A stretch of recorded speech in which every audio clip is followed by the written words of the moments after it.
Wala naman sang plano si House Prosecution Attorney Amando Ligutan nga kuhaon o kun idilita ang iya social media post na nungod man sa payag ni Defense Counsel Attorney Christine Ferrer may kaangtanan sa misleading questions.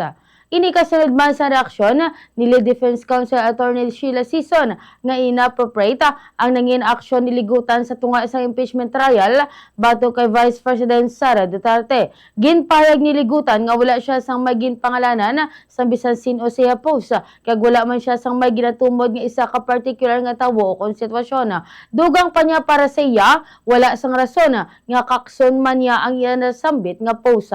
Kaya di ba na pamatian tanangin kabahin sang payag ni House Prosecution Attorney Amando Ligutan. Pupurahin ko ba? Hindi po allowed ang misleading question. Hindi ko yan pupurahin kasi yun po yung nakasaad sa ating rules of court. Buti sana kung I name somebody.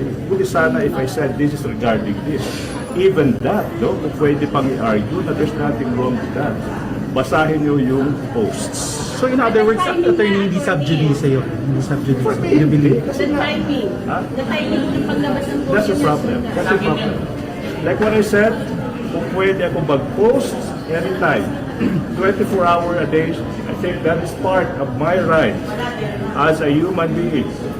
To post something na sa tingin ko, ano yung nasusulat sa rules of court. So you're Walang saying bad faith, walang bad faith, walang malice.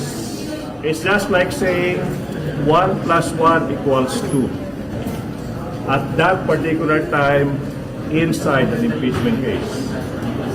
No misleading question is allowed is as true as the sun rising from the east and setting at the west.